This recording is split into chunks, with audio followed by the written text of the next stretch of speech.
ஷாலும் கர்த்தருடைய நாமம் மகிமைப்படுவதாக. கர்த்தருக்குள் பிரியமானவர்களே, வேத வசனம் இப்படியாக சொல்லுகிறது, உன் விசுவாசம் பெரியது, நீ விரும்புகிறபடியே உனக்கு ஆக கடவுது என்றார்.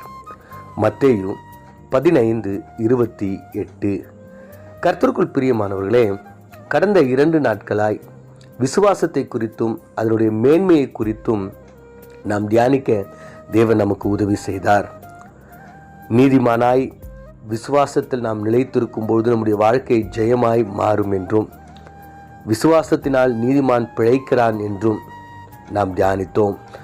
அந்த 100க்கு அதிபதி தன்னுடைய வேலைக்காரனுக்காக இயேசுவிடம் வந்து, ஆண்டவரே, நீர் ஒரு வார்த்தை சொல்லும் என்று என்னுடைய வேலைக்காரன் சுகமாவான் என்ற அந்த வார்த்தையை கர்த்தர் கேட்டு, உன் விசுவாசம், இப்படிப்பட்ட ஒரு விசுவாசம் இஸ்ரவேலுக்குள் நான் பார்க்கவில்லை என்றார்.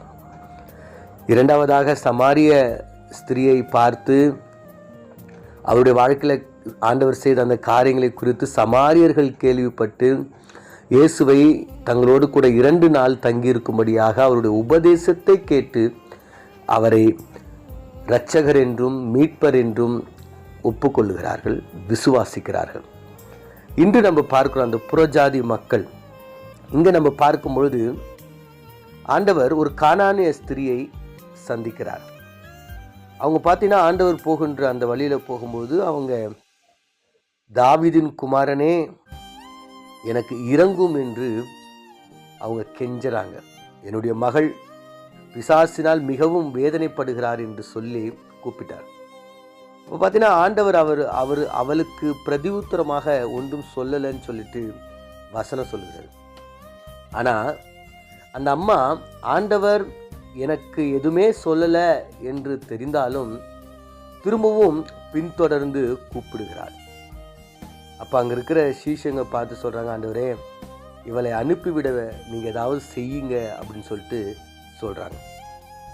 அப்போ ஆண்டவர் சொல்கிறாரு, காணாமல் போன ஆடுகளுக்காக நான் வந்தேன், இஸ்ரவேல் வீட்டுக்காக வந்தேன் அப்படின்னு சொல்லிட்டு அவர்களோடு கூட பேசிட்டு அவங்க வந்து ஆண்டவருடைய பாதத்தில் விழுந்து, ஆண்டவரே உதவி செய்யும் என்று பணிந்து கொண்டாங்க. இந்த நிலைகளை எல்லாம் ஆண்டவர் பார்த்து சொல்றாரு, அம்மா, உன் விசுவாசம் பெரியது என்று சொல்லுகிறார். ஏன்னா சமாரியர்கள், கானானியர்கள், இவர்கள் எல்லாருமே இஸ்ரவேலுக்கு மிகவும் விரோதமானவர்கள், இஸ்ரவேல் பிள்ளைகளுக்கு விரோதமானவர்கள், விசேஷமாக யூதர்களுக்கு இவர்கள் எல்லாம் விரோதமானவர்கள்.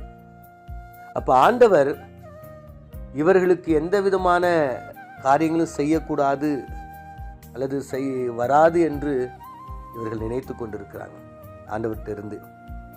ஆனால் ஆண்டவர் அவங்கள்ட்ட பேசிட்டு சொல்கிறார், அம்மா, பிள்ளைகளுடைய அப்பத்தை எடுத்து நாய்க்குட்டிக்கு போடக்கூடாது அல்லவா அப்படின்னு சொல்லும்போது அவங்க சொல்கிறாங்க, ஆண்டவரே, கீழே விழுகிற அந்த துணிக்கை நாங்கள் எடுத்துக்கலாமே, நீங்கள் இவர்களுக்காக தான் வந்தீங்க, எல்லாம் ஓகே, ஆனால் நாங்கள் வந்து அந்த துணிக்கை எடுத்துக்கலாம்ல அப்படின்னு சொல்லிட்டு, நாங்கள் புறஜாதி மக்களாக இருந்தாலும் எங்களுக்கும் ஏதாவது உம்முடைய கையிலிருந்து பெற்றுக்கொள்ளலாம் என்று அவங்க அந்த விசுவாசத்தோடு ஆண்டவரை பின்தொடர்ந்து விசுவாசத்தோடு கர்த்தரோடு கூட பேசுகின்ற இந்த காரியங்களை எல்லாம் கர்த்தர் பார்த்து சொல்கிறார், உன் விசுவாசம் பெரியது, நீ விரும்புகிறபடி உனக்கு ஆக கடவுது என்று சொன்னார்.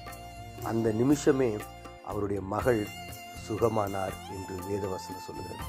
ஆம் பிரியமானவர்களே, நீங்களும் நானும் நம்முடைய விசுவாசத்தில் நாம் முதிர்ச்சி அடைய வேண்டும். நாம் விசுவாசத்தில் நாம் முழுகி இருக்க வேண்டும்.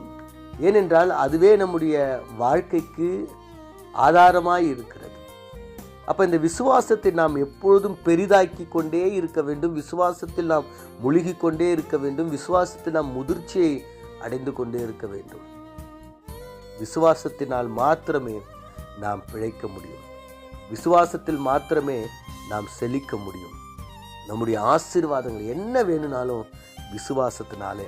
அதனால் உங்களுடைய விசுவாசம் எப்படிப்பட்டதாக இருக்கிறது? அது சிறியதாக இருக்கிறதா? அது ஒருவேளை உங்களுடைய வாழ்க்கையில் பெரியதாய் மாற்றிக்கொள்ளுங்கள்.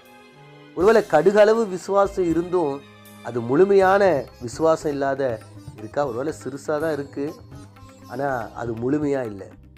ஒருவேளை கடுகளவு உங்கள்கிட்ட விசுவாசம் இருந்தாலும் போதும், ஆனால் அது முழுமையான ஒரு விசுவாசமாய் இருக்க வேண்டும். நம் கண்களை மூடி நாம் ஜெபிப்போம்.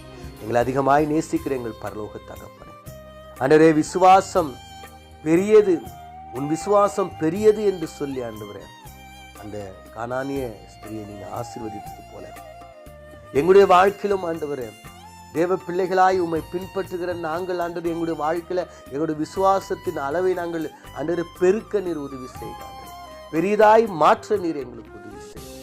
ஒருவேளை ஆண்டவரே விசுவாசத்தில் நாங்கள் குறைவுபடும் பொழுது விளைவினங்கள், கஷ்டங்கள், கவலைகள், கண்ணீர்கள், வியாதிகள், வறுமைகள், தனிமைகள் வரும்பொழுது நாங்கள் சோர்ந்து போய் விடுகிறோம். ஆண்டவரே அப்பா, யாரெல்லாம் விசுவாசத்தில் சோர்ந்து போகிறாங்களோ இயேசுவின் நாமத்தினால இந்த அதிகாலையில் அவர்களை பலப்படுத்தி ஆண்டவரே அவர்களை முன்னோக்கி நகர நீர் உதவி செய்யும்படியா இயேசு மூலம் ஜெபிக்கிறோம் நல்ல பிதாவே, ஆமென்.